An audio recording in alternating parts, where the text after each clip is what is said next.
नमस्कार, cooking with वंदनामध्ये आपलं स्वागत आहे। आज आपण असल गावरान पद्धतीची चिकन रस्सा भाजी अशी बनवणार आहोत। तर आपण या व्हिडिओला शेवटपर्यंत नक्की बघा आणि आवडल्यास तर लाईक करायला विसरू नका, चॅनलला सबस्क्राईब करायला विसरू नका।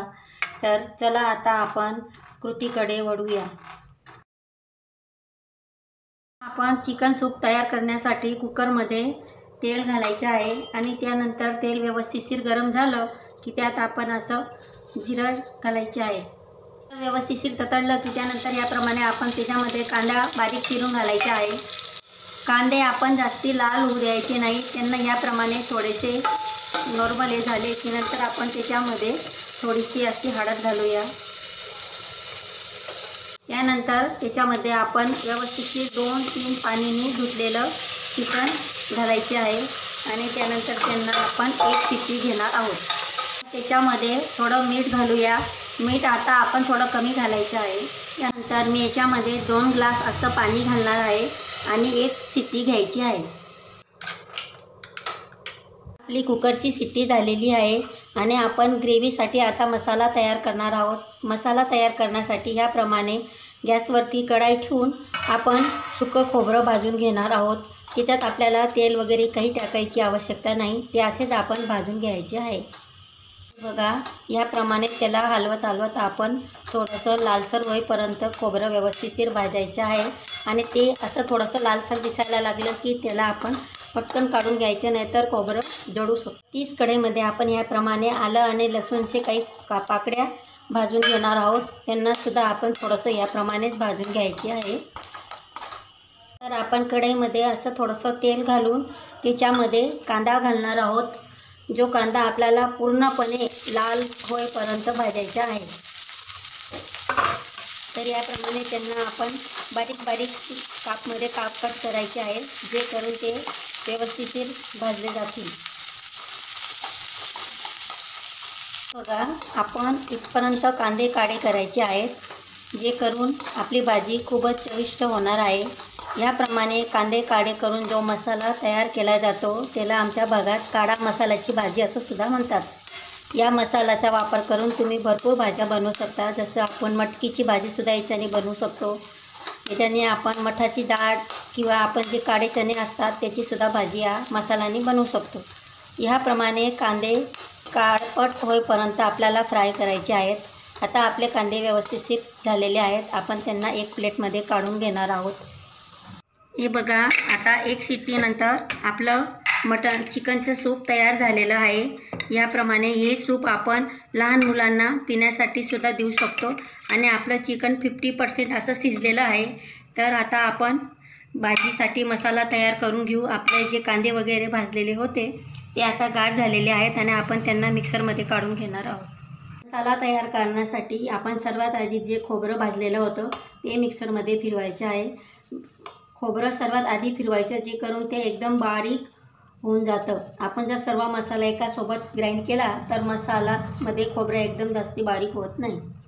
हे बघा, आपण सर्वात आधी खोबरं केलं, आता त्यानंतर त्याच्यामध्ये आलं आणि लसूणचे काप टाकणार आहोत, त्यांनासुद्धा आपण एक वेळेस मिक्सरमध्ये फिरून घेणार आहोत। हे बघा, आता आपण त्याच्यामध्ये कोथिंबीर आणि जे आपण कांदे काळपट होईपर्यंत भाजलेले होते ते सुद्धा याप्रमाणे मिक्सरमध्ये आपण फिरून घेणार आहोत, ज्याचा एकदम व्यवस्थित पेस्ट करायचे आहे।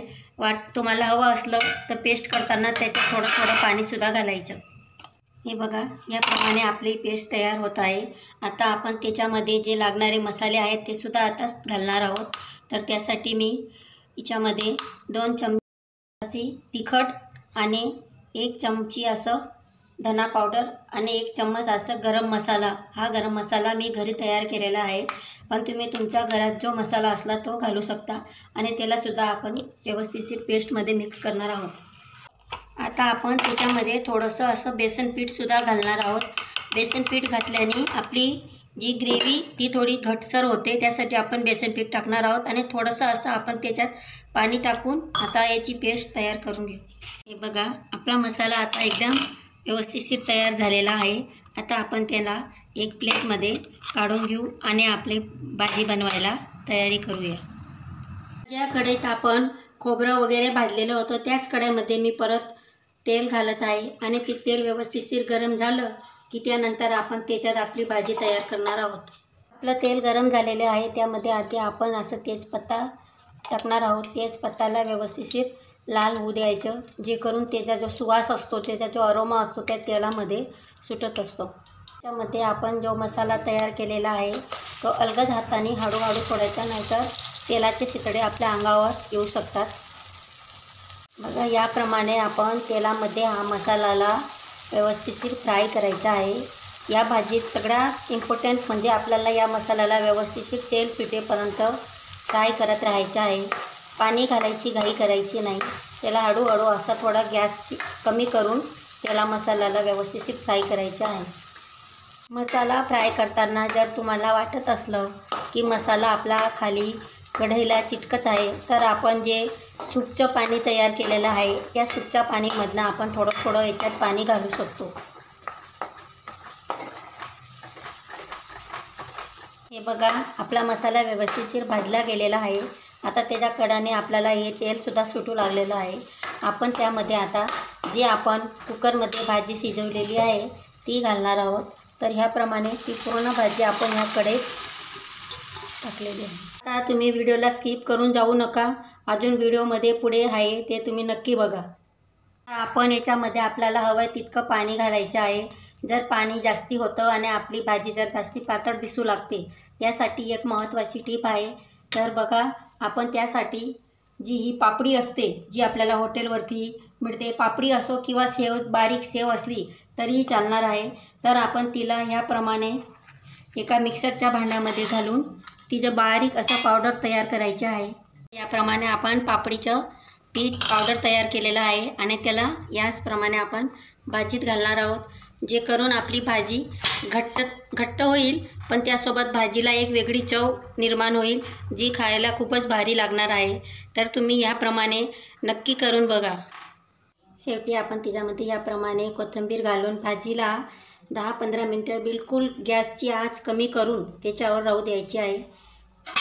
तर तुम्हाला हा व्हिडिओ कसा वाटला ते मला नक्की सांगा. नमस्कार.